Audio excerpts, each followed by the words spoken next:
Students, इस video में हम पढ़ रहे हैं अपने एनसीईआरटी क्लास 11 का एक महत्वपूर्ण टॉपिक गुणसूत्र की परासंरचना, अल्ट्रा स्ट्रक्चर ऑफ क्रोमोसोम। तो वीडियो से स्टार्ट करने से पहले जो भी विद्यार्थी वीडियो को देख रहे हैं वो अपने चैनल को सब्सक्राइब करें, बेल आइकन को प्रेस करें और कमेंट ज़रूर भेजें और अपने चैनल को लाइक करें। तो चलते हैं अपने वीडियो में, शुरू करते हैं गुणसूत्र की परासंरचना।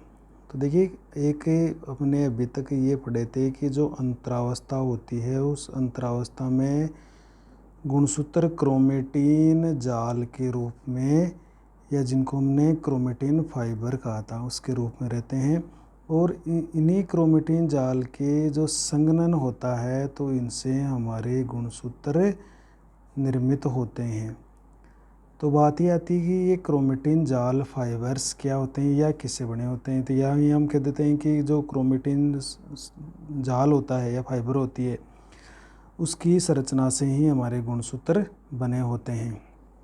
तो जो ये गुणसूत्र होते हैं, अर्थात गुणसूत्र किसके बने हुए हैं? क्रोमेटिन जाल के, या हम कह देंगे जो क्रोमेटिन जाल है।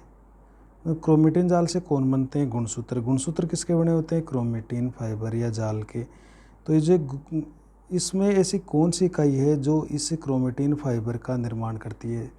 तो गुणसूत्र या जो क्रोमेटिन फाइबर की जो छोटी से छोटी जो संरचनात्मक इकाई होती है, संरचनात्मक इकाई, उस इकाई को हम कहते हैं न्यूक्लियोसोम।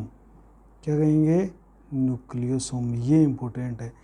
तो विभिन्न तरह की न्यूक्लियोसोम जब मिल जाते हैं तो हमारे क्रोमेटिन फाइबर का निर्माण हो जाता है, और फिर उस क्रोमेटिन फाइबर के और ज़्यादा फॉइलिंग से या कुंडलन से गुणसूत्र बनते जाते हैं। तो ये हमारे अंदर ऐसी प्रक्रिया होती है। तो ये बात हमारे सामने आई है कि ये जो न्यूक्लियोसोम होते हैं ये होते क्या हैं। तो हमने गुणसूत्र से पढ़ने से पहले एक पिछले वीडियो में हमने पढ़े थे कि जो गुणसूत्र होते हैं वो मुख्यतः डीएनए के और इसके हिस्टोन प्रोटीन के बने होते हैं। ये हमने देखा था, मुख्यतः इसी के बने हुए हैं दोनों। और हिस्टोन प्रोटीन भी कितने टाइप की होती है? हिस्टोन प्रोटीन के अंदर एक तो H1 होती है, एक H2A, एक H2B, एक H3 और एक H4। ये 5 तरह की हिस्टोन प्रोटीन होती है। और डीएनए की कुंडली आप देखते हो कि ये द्विरज्जु की डीएनए हमारा होता है। तो इनमें से होता है न्यूक्लियोसोम कैसे बनता है। देखो, इनमें से ये जो 4 हिस्टोन प्रोटीन होती है, इसको छोड़कर, H1 को छोड़कर, ये क्या करती है, इसके प्रत्येक के 2-2 अणु हो जाते हैं, तो इसके 8 अणु हो जाएंगे, इन सब के 2-2 अणु। तो ये 4 है, 1 2 3 4, इसके 2-2 अणु ले लेंगे तो 8 अणु हो जाएंगे। जैसे एक H2A का ले लिया, फिर H2B का ले लिया, फिर H3 का ले लिया और एक H4 का ले लिया, और एक इसके पीछे की तरफ अपन और ले लेते हैं। इस तरह से देखो, इसके पीछे की तरफ, यानी 8-8 अणु हो गए। अब इस अणु के ऊपर जो ये डीएनए की कुंडली होती है वो लिपटी हुई रहती है इस तरह से, जैसे ये इस तरह से लिपटी हुई रहती है। ये डीएनए की कुंडली इसके ऊपर लिपटी हुई रहेगी। ये आगे का, जैसे ये नेक्स्ट न्यूक्लियोसोम हो गया, इसके भी 8 अणु हो गए, और फिर ये कुंडली इस पर लिपटी रहती है इस तरह से। तो ये जो डीएनए की कुंडली लिपट लिपट कर ये दानेदार या कणिका में रचनाएं बन रही है, तो इन संरचना को हम कहेंगे न्यूक्लियोसोम। तो न्यूक्लियोसोम किससे बनी? हिस्टोन प्रोटीन से और डीएनए से बनती है न्यूक्लियोसोम। अब ये जो H1 प्रोटीन है ये क्या करती है, 2 न्यूक्लियोसोम के बीच में पाई जाती है इस तरह से। तो ये 2 न्यूक्लियोसोम के जो डीएनए होता है उसको कनेक्ट करने का काम करेगी H1 प्रोटीन। तो ये जो न्यूक्लियोसोम है ये बार बार, सबसे छोटी संरचनात्मक इकाई होती है, इसमें बार बार कोइलिंग होती है, फोल्ड होता है, और फोल्ड होने से और कोइलिंग होने से, कुंडलन होने से धीरे धीरे धीरे अंत में गुणसूत्र बन जाते हैं। तो ये संरचनात्मक इकाई न्यूक्लियोसोम है। तो इसको हम पढ़ लेते हैं। देखिए, तो बात आती है न्यूक्लियोसोम की रचना के बारे में। न्यूक्लियोसोम, तो न्यूक्लियोसोम सूक्ष्मतम संरचनात्मक इकाई है अपने गुणसूत्रों की। तो न्यूक्लियोसोम की संरचना पढ़ लेते हैं कि ये कैसा होता है, फिर ये न्यूक्लियोसोम से आगे देखो गुणसूत्र कैसे बनेगा।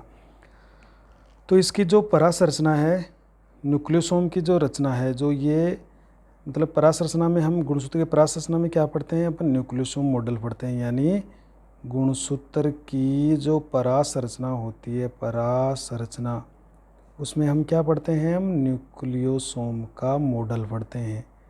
न्यूक्लियोसोम का मॉडल। तो जब हम न्यूक्लियोसोम का मॉडल पढ़ते हैं तो हम कहते हैं कि गुणसूत्र के हम परासंरचना का अध्ययन कर रहे हैं।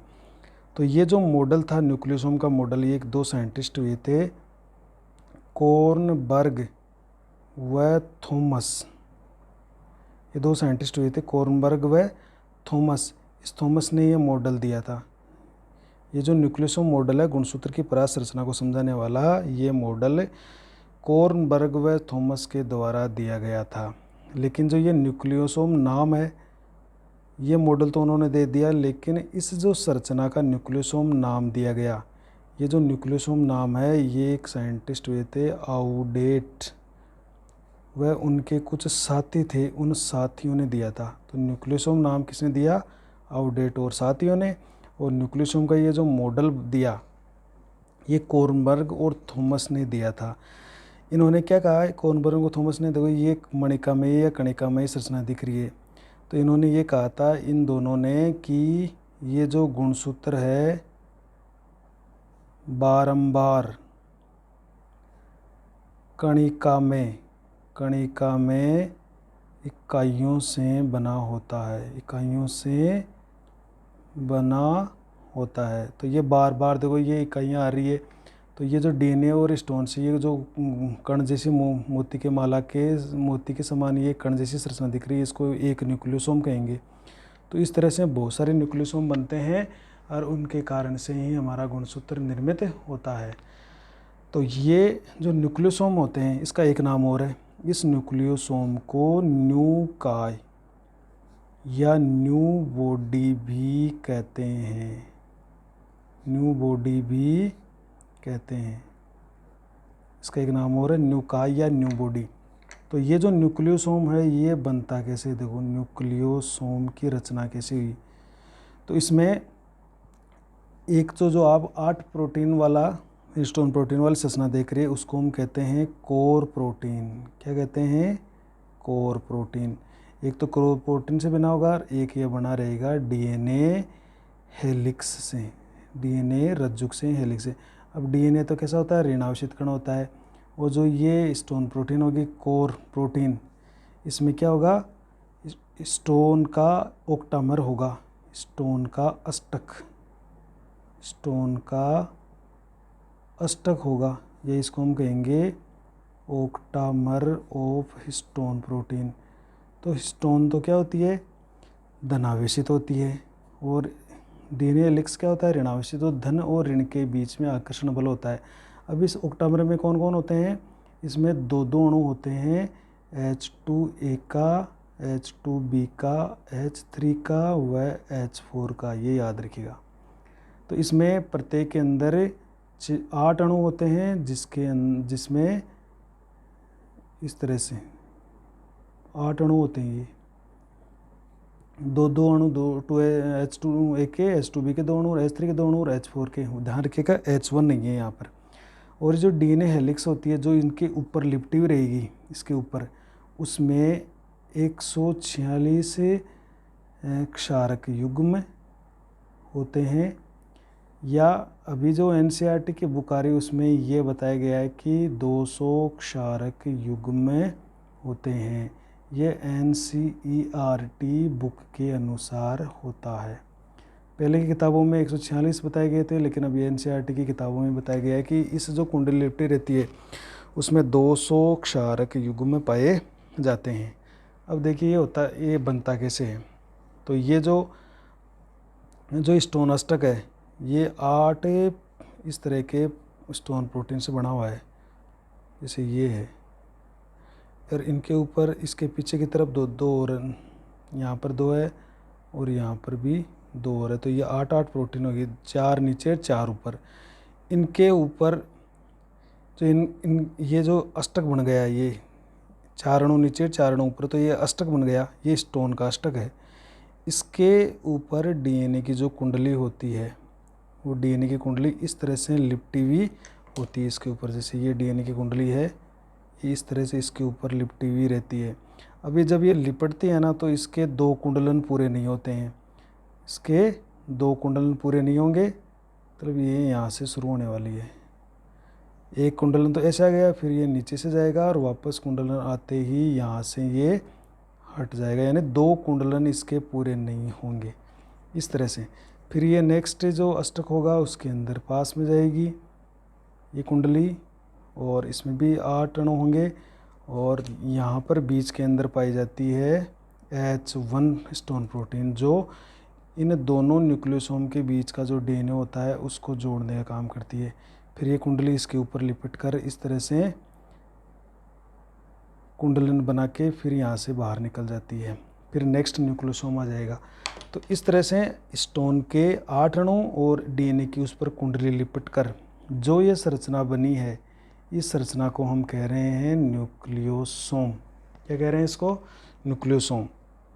तो हम इसके बारे में क्या लिख सकते हैं कि हम ये लिख सकते हैं कि जो कोर प्रोटीन होता है, ये जो 8 अणु है इनको कोर प्रोटीन या हिस्टोन का अष्टक कह रहे हैं हम, हिस्टोन का अष्टक, ये जो होता है वो हिस्टोन के 8 अणुओं से बना होता है, 8 अणुओं से बना है। अब कौन है जिसमें कौन कौन है? H2A, H2B, H3 व H4 के 2-2 अणु हो गए, तो टोटल कितने अणु हो गए? 8 अणु हो गए। देखो इन दोनों के H1 नहीं है। इस हिस्टोन अष्टक, इस जो धनावेशित स्टोन अष्टक होता है, क्योंकि स्टोन पर कैसा आवेश होता है? धनावेश। तो धनावेशित हिस्टोन अष्टक, जिसको हम क्या कहते हैं? ओक्टामर भी कहते हैं, के चारों ओर जो ऋण आवेशित डीएनए होता है, डीएनए कैसा होता है? ऋण आवेशित। क्यों? क्योंकि इसमें फॉस्फेट होता है, इसलिए ये ऋण आवेशित होता है। तो जो ऋण आवेशित डीएनए होता है कि जो कुंडली होती है वो कुंडली लिपट कर जो संरचना बनाती है, उसको हम क्या कहते हैं? न्यूक्लियोसोम कहते हैं। उसको हम क्या कहेंगे? न्यूक्लियोसोम कहते हैं। तो जो डीएनए की कुंडली लिपट कर जो रचना बना रही है उसको हम क्या कह रहे हैं? न्यूक्लियोसोम कह रहे हैं। देखो अब बात आती है कि ये जो कुंडली लिपट रही है ये कितनी लिपटती है? तो ये सिर्फ पौने दो कुंडलन ही इसके पूरे होते हैं, पूरे 2 कुंडलन इसमें नहीं होते। जैसे पीछे से आ रही है यहाँ तक आ गई, फिर ये पीछे से जा रही है यहाँ तक आ रही है, अब ये नीचे से कुंडलन नहीं है, इसलिए पूरे 2 नहीं हो पाते हैं। 1 से ही 3/4 कुंडलन ये पूरा हो पाता है, बाकी का कुंडलन इसमें नहीं होता है। तो हम ये कह देंगे कि हिस्टोन अष्टक के चारों ओर 146 नाइट्रोजन क्षारक युग्मों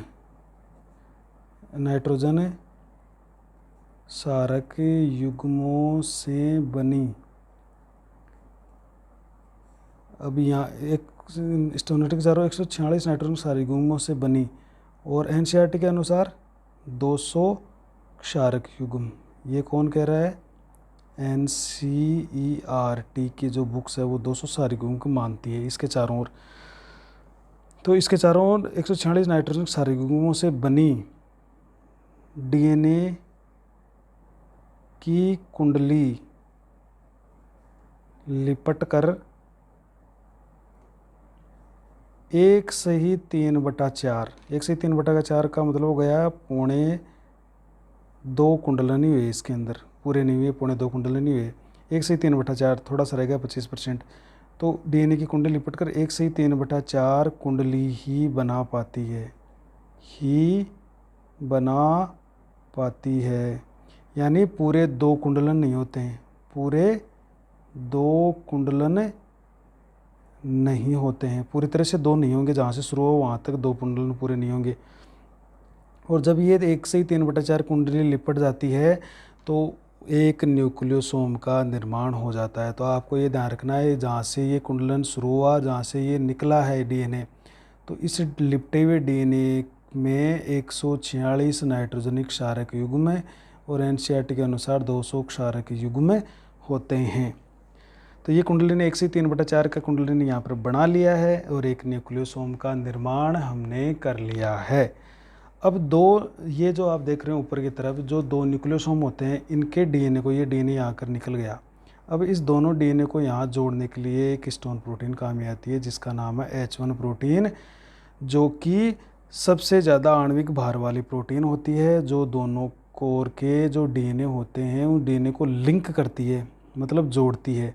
इसलिए इसको, ये जो डीएनए होता है उसको लिंकर डीएनए कहते हैं, और इस लिंकर डीएनए को ये दोनों को जोड़ने का काम करती है। तो ये देखिए, हम इसको इस तरह से लिख सकते हैं कि दो न्यूक्लियोसोम को जोड़ने के लिए भी डीएनए उपस्थित होता है जिसे लिंकर डीएनए कहते हैं। लिंकर डीएनए का मतलब है ये दो न्यूक्लियोसोम को लिंक करता है, इसलिए इसको हम क्या कहेंगे, लिंकर डीएनए कहेंगे।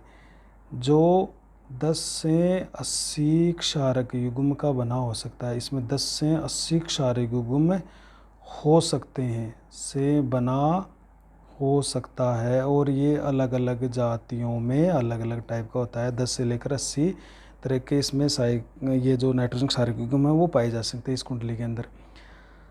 अब इस लिंकर डीएनए को आपस में कौन जोड़ता है, तो वहाँ पर होती है H1 प्रोटीन। तो हम ये कह सकते हैं, हाँ, इस लिंकर डीएनए को, यानी H1 जो हिस्टोन प्रोटीन है, H1 हिस्टोन प्रोटीन दो न्यूक्लियोसोम के बीच उपस्थित लिंकर डीएनए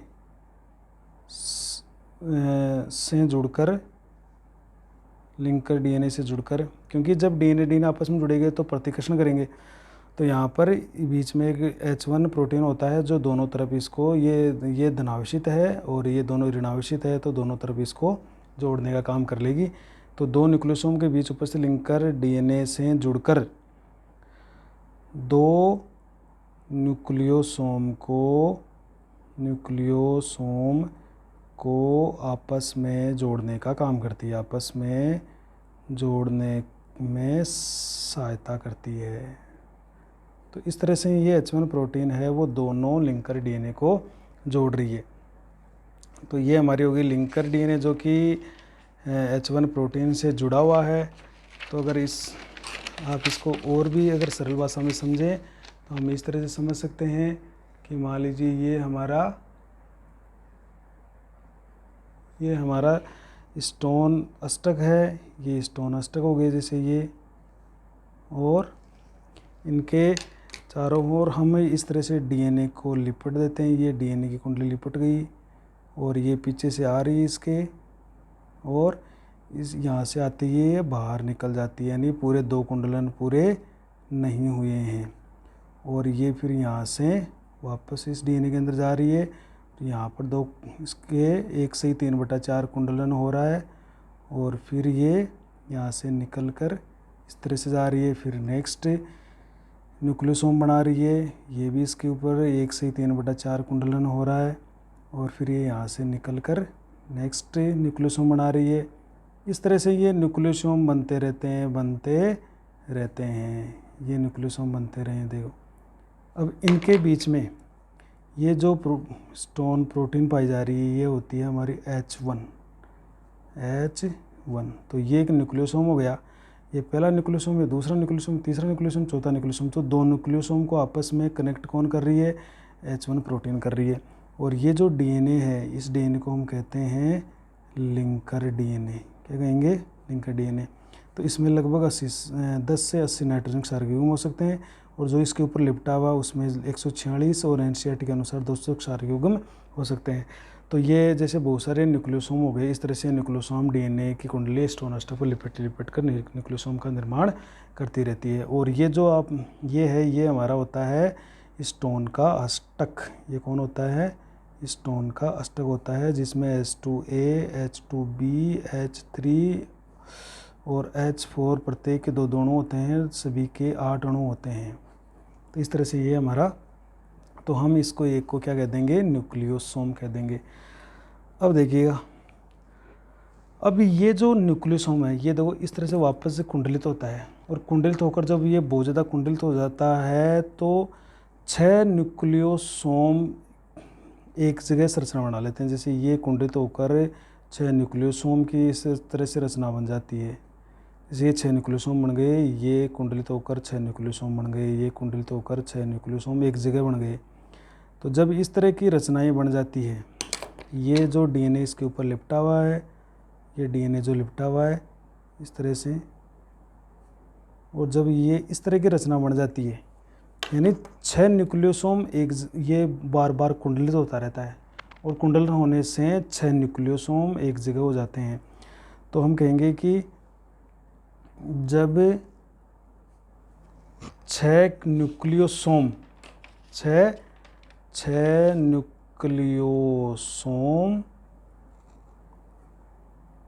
पुनः कुंडलित होकर, देखो 6 न्यूक्लियोसोम पुनः कुंडलित होकर एक विशेष संरचना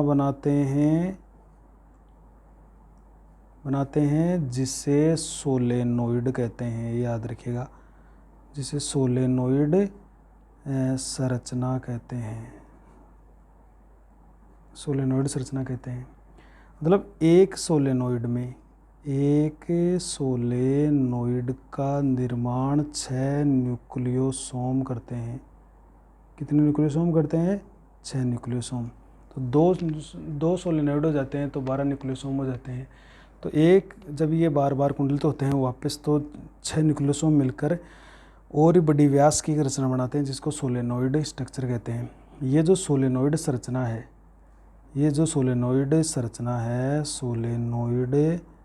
संरचना इसका जो उल्लेख है, इस संरचना को साइंटिस्ट हुए थे फिंच व क्लग ने बताया था। ये बहुत महत्वपूर्ण संरचना थी जो फिंच और क्लगी इन्होंने सोलेनोइड रचना के बताया था, और इसके लिए इनको 1982 में इनको नोबेल पुरस्कार भी दिया था, नोबेल प्राइज़ भी दिया गया था। अब ये देखो, अब ये जो सोलेनोइड संरचना है, ये जो ऊपर देख रहे हो, ये भी फिर कुंडलित होती रहती है। ये बार बार कुंडलन चालू रहेगा और ये सोलेनोइड फिर से कुंडलित होती रहेगी। तो आगे क्या होने वाला है? सोलेनोइड पुनः कुंडलित होकर सुपर सोलेनोइड बना लेती है। सुपर सोलेनोइड संरचना बनाते हैं। तो मतलब सोलेनोइड फिर से खुद ही कुंडलित हो रहे हैं, सुपर सोलेनोइड बन गया।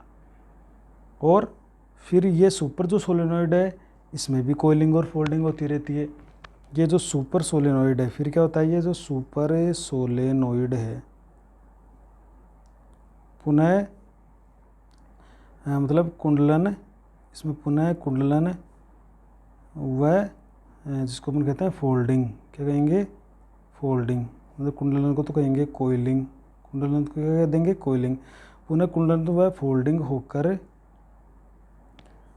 क्रोमेटिन का निर्माण कर लेते हैं। क्रोमेटिड का निर्माण कर लेते हैं। तो अब ये लास्ट में किसका निर्माण कर लेंगे?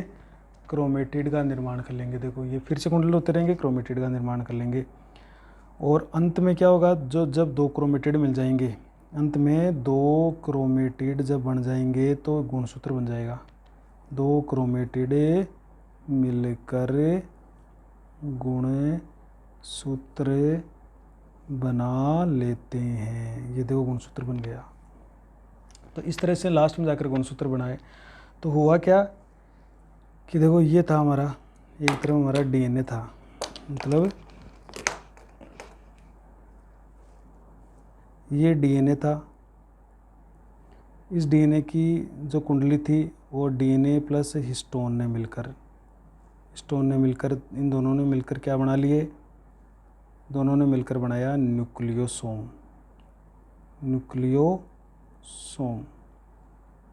ये देखो, अब यहाँ पर व्यास देख लेते हैं किस किस का कौन सा व्यास होता है। जैसे व्यास देख लें इसका, यहाँ व्यास, और ये व्यास देख लेते हैं अपन दोनों का देख लेते हैं। एक तरफ ले लेते हैं अपन एंगस्ट्रॉम में और एक तरफ व्यास ले लेते हैं नैनोमीटर में, दोनों में।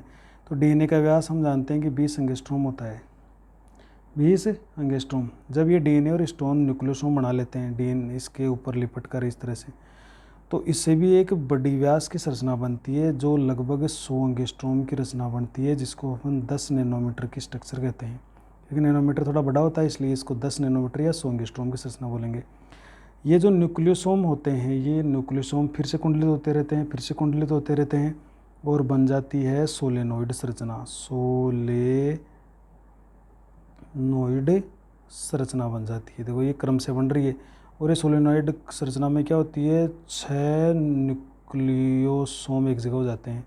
तो ये और भी ज़्यादा बड़ी व्यास की संरचना बन जाती है। लगभग ये 300 एंगस्ट्रॉम की रचना बन जाती है या 300 नैनोमीटर की रचना बन जाती है। 30 नैनोमीटर की या 300 एंगस्ट्रॉम की रचना ये बन जाती है। अब सोलेनोइड में क्या होता है, फिर से और कुंडलित होती है, तो इसमें बन जाता है super solenoid structure. Super solenoid संरचना बन जाती है। तो ये और ज़्यादा कुंडलित होता रहता है, तो इसमें और ज़्यादा ये बड़ी होती रहती है, बड़ी होती रहती है, बड़ी होती रहती है और इसका व्यास बढ़ता रहता है। और सुपर सोलेनोइड लगभग 3000 एंगस्ट्रॉम की रचना हो जाती है और ये जिसको अपन 300 नैनोमीटर की रचना भी कह सकते हैं। अब ये जो सुपर सोलेनोइड है इसमें और ज़्यादा कोइलिंग और फोल्डिंग और ज़्यादा कुंडलन होता है, तो हमारे क्रोमेटिड बन जाते हैं। ये क्रोमेटिड बन जाते हैं और ये जब ये क्रोमेटिड बनते हैं तो ये लगभग 7000 एंगस्ट्रॉम की रचना होते हैं, या इनको हम कहते हैं 700 नैनोमीटर की रचना वाले होते हैं। अब जब क्रोमेटिड और ज़्यादा जब संघनित होते हैं या 2 क्रोमेटिड बन जाते हैं, मतलब 2 क्रोमेटिड बन जाते हैं, तो यहाँ फिर बनता है हमारा गुणसूत्र। तो यहाँ पर देखो जाकर गुणसूत्र बना है और गुणसूत्र इतनी बड़ी रचना है कि इसका जब व्यास होता है लगभग 14000 एंगस्ट्रॉम, या इसको हम कहते हैं 1400 नैनोमीटर। तो 14000 एंगस्ट्रॉम वाला गुणसूत्र बन जाता है लास्ट में। ये जो आप सभी स्टेजेस देख रहे हो, ये सभी स्टेज हैं हमारे यहाँ से, इस न्यूक्लियोसोम से लेकर यहाँ तक कि ये सब क्रोमेटिन फाइबर की ही स्ट्रक्चर है, ये सारी की सारी। तो क्रोमेटिन फाइबर की सबसे जो संरचनात्मक इकाई है वो न्यूक्लियोसोम है। अब यहाँ न्यूक्लियोसोम से सोलेनोइड बना, फिर सुपर सोलेनोइड बना, फिर क्रोमेटिड बने, फिर गुणसूत्र बने। इस तरह से लगातार होता रहता है। अब यहाँ पर कंपटीशन में कई बार प्रश्न कैसा आता है कि जैसे ये ऐसा प्रश्न आ गया 10 नैनोमीटर की व्यास वाले क्रोमेटिन फाइबर की रचना को क्या कहेंगे, तो न्यूक्लियोसोम कहेंगे। 30 नैनोमीटर वाली संरचना को क्या कहेंगे, या 300 एंगस्ट्रॉम वाली रचना को क्या कहेंगे, तो सोलेनोइड कहेंगे। 700 नैनोमीटर या 7000 एंगस्ट्रॉम वाली रचना को क्या कहेंगे, क्रोमेटिड कहेंगे। 14000 वाली रचना को क्या कह देंगे, गुणसूत्र। तो ये क्रोमेटिन फाइबर के ही स्टेज है। तो ये बार बार कुंडलन से ऐसा हुआ है, तो ये संरचना बन गई है। अगर इसको हम एक चित्र के द्वारा आपको दिखाएं तो इस तरह से हम इसको बना सकते हैं। देखो, तो एक चित्र बना के आपको बताते हैं कि किस तरह से हमारे गुणसूत्र का निर्माण होता है। तो देखिए ये जैसे ये हमारा डीएनए है, ये द्विरुजुकी डीएनए है, ये लगातार मतलब द्विरुजुकी डीएनए है। तो ये इसके जब स्टोन अष्टक बनाता है तो देखो ये इस तरह से फिर इस तरह से ये बना रहा है, ये कुंडलित होकर ये स्टोन अष्टक के चारों लिपटा रहेगा। जैसे ये स्टोन अष्टक है, इसके चारों ओर ये लिपटा रहेगा इस तरह से। तो ये इसके चारों ओर फिर लिपट कर H1 प्रोटीन ये इसके चारों ओर लिपट रहा है। तो ये न्यूक्लियोसोम बना रहा है, ये सारे न्यूक्लियोसोम बन रहे हैं। अब ये न्यूक्लियोसोम जब खुद संघनित होते हैं, ये जो न्यूक्लियोसोम होते हैं जब ये खुद संघनित होते हैं तो इस तरह की सोलेनोइड स्ट्रक्चर बनाएंगे। 6 न्यूक्लियोसोम एक जगह मिल जाएंगे इस तरह से। 6 न्यूक्लियोसोम, 1 2 3 4 5 और 6, ये 6 न्यूक्लियोसोम एक जगह मिल गए। देखो, तो और भी बड़ी संरचना बन रही है। तो ये 6 न्यूक्लियोसोम ये बन गए आपके सोलेनोइड स्ट्रक्चर। अब सोलेनोइड स्ट्रक्चर क्या करती है, ये और ज़्यादा इसमें कोइलिंग और फोल्डिंग होती है और इस तरह से ये रचना होती है कोइलिंग और फोल्डिंग करके, और ये बना लेती है हमारे सुपर सोलेनोइड स्ट्रक्चर। और सुपर सोलेनोइड स्ट्रक्चर जो होती है फिर और ज़्यादा कुंडलित होती है और इस तरह से क्रोमेटिन फाइबर का संश्लेषण करती है, क्रोमेटिन फाइबर का, और लास्ट में जो हमारे क्रोमेटिन फाइबर होते हैं वो हमारे गुणसूत्र का निर्माण कर लेते हैं। इस तरह से गुणसूत्र बन जाते हैं, ये 2 गुणसूत्र बन गए हैं। तो इस तरह से ये तो देखो डीएनए है, ये बन गया न्यूक्लियोसोम, और न्यूक्लियोसोम के कुंडल से बन गया सोलेनोइड, ये बार बार कुंडल से हुआ। तो ये जो न्यूक्लियोसोम है ये तो है हमारा सोंगेस्ट्रोम का संरचना, और सोलेनोइड बन गई हमारे 3 सोंगेस्ट्रोम की संरचना, और ये बन गई हमारे सुपर सोलेनोइड, सुपर सोलेनोइड। तो सुपर सोलेनोइड की स्ट्रक्चर बनती है लगभग हमारे 3000 एंगस्ट्रोम की, और फिर ये बन गए हमारे जो क्रोमेटिड है, क्रोमेटिड, ये क्रोमेटिड बन गए हमारे लगभग 7000 एंगस्ट्रोम की रचना वाले। फिर ये हमारा बन गए 2 क्रोमेटिड है, ये 2 क्रोमेटिड है, और ये एक बन गया गुणसूत्र। तो इस तरह से लगातार कोइलिंग और फोल्डिंग होते हुए ये गुणसूत्र बन जाते हैं। तो इस तरह से ये गुणसूत्रों का निर्माण अपने अंदर हो रहा है। तो एक कितने तरह के कुंडलन हो रहे हैं देखो इसके अंदर, तो बहुत सारे इसके अंदर कुंडलन होते रहते हैं। जैसे ये यहाँ से डीएनए और हिस्टोन प्रोटीन जो है ये फर्स्ट टाइप का कुंडलन हो रहा है इसके ऊपर। फिर न्यूक्लियोसोम से जो सोलेनोइड स्ट्रक्चर बनती है वो सेकेंड टाइप का कुंडलन है। फिर थर्ड टाइप का कुंडलन होता है, फिर 5 टाइप का होता है सुपर सोलेनोइड से। मतलब ये हो गया फर्स्ट टाइप का, तो हो गया आपका ये जो न्यूक्लियोसोम बन रहा है, न्यूक्लियोसोम से सोलेनोइड स्ट्रक्चर बन रहा है थर्ड से, और फिर सोलेनोइड से सुपर सोलेनोइड बन रहा है थर्ड स्टेज से, और सोलेनोइड से सुपर सोलेनोइड से क्रोमेटिड बना 4th स्टेज में, और क्रोमेटिड से गुणसूत्र बन रहा है 5 स्टेज का। तो 5 स्टेज का कुंडलन हो रहा है कंटिन्यू, और हमारे गुणसूत्र का संश्लेषण किया जा रहा है या निर्माण किया जा रहा है। इस तरह से ये गुणसूत्र बन चुके हैं। अब यहाँ पर कुछ इंपॉर्टेंट प्रश्न भी आते हैं देखो, जैसे हमने एनसीईआरटी हमारी क्या कहती है, एनसीईआरटी ये कहती है कि एक जो न्यूक्लियोसोम होता है उसको बनाने में कितने क्षारक युग्म काम आ रहे हैं, यानी 1 से 3/4 डीएनए की कुंडली काम आ रही है, और इसमें लगभग होते हैं 200 क्षारक युग्म, ये हमारी एनसीईआरटी की बुक कहती है। तो टोटल जैसे क्षारक युग्म हो गए, तो हमारे एक द्विगुणित कोशिका में कितने न्यूक्लियोसोम हो सकते हैं। तो टोटल जो न्यूक्लियोसोम होते हैं, तो हमारे अंदर जो टोटल बेस पेयर्स होते हैं ना, टोटल क्षारक युग्म, वो एनसीईआरटी के अनुसार 6.6 × 10⁹ 6.6 × 10⁹ क्षारक युग्म होते हैं टोटल हमारे द्विगुणित सेल के अंदर। ये टोटल क्षारक युग्म है। तो इसमें अगर 200 क्षारक युग्म में एक न्यूक्लियोसोम बनाए तो ये कितना बनाएगा। तो इसका अगर अपन भाग देंगे, तो जैसे ये 2 बिंदु रख देते हैं, ये 2 से कट जाएगा, तो लगभग 3.3 गुणा ये 2 हम ऊपर ले जाते हैं, तो ये यहाँ माइनस के जाते हैं, तो ये हो जाते हैं 10�7 लगभग। तो ये टोटल न्यूक्लियोसोम आ जाते हैं कि इतने न्यूक्लियोसोम लगभग अपने अंदर पाए जाते हैं। और लगभग हमारे अंदर जो डीएनए की लंबाई होती है वो लगभग 2.2 मीटर होती है। अपने एक द्विगुणित सेल में डीएनए की लंबाई कितनी होती है, 2.2 मीटर। तो ये अपन देखेंगे आगे के जो डीएनए का पार्ट आएगा। इसके अलावा जैसे एक है कि मानव में जीनोम जो होता है, मानव में जो जीनोम होता है, या जीनोम का मतलब एन गुणसूत्र, उसमें कुल क्षारक युग्म कितने होते हैं, कुल नाइट्रोजनिक क्षारक युग्म, तो वो होते हैं लगभग 3.2 × 10⁹ और एनसीईआरटी यहाँ एनसीईआरटी कितना मानती है इसको, एनसीईआरटी में है ये 3.3 × 10⁹ तो ये भी फ़र्क है।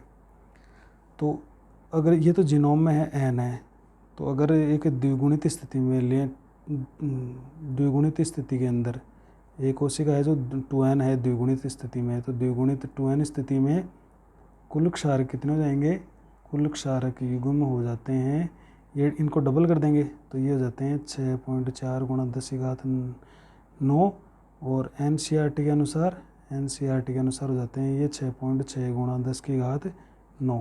तो अभी हमें ऊपर टोटल सारी गुण हमने लिए द्विगुणित में 6.6 गुणा 10 की घात 9 बटा एक ही न्यूक्लियोसोम में 200 सारिगुम होते हैं, तो टोटल इनसे कितने बनेंगे, लगभग 3.3 गुणा 10 की घात 7 सार ये न्यूक्लियोसोम बन सकते हैं। तो ये भी एक कुछ महत्वपूर्ण बातें हैं अपने गुणसूत्रों से संबंधित।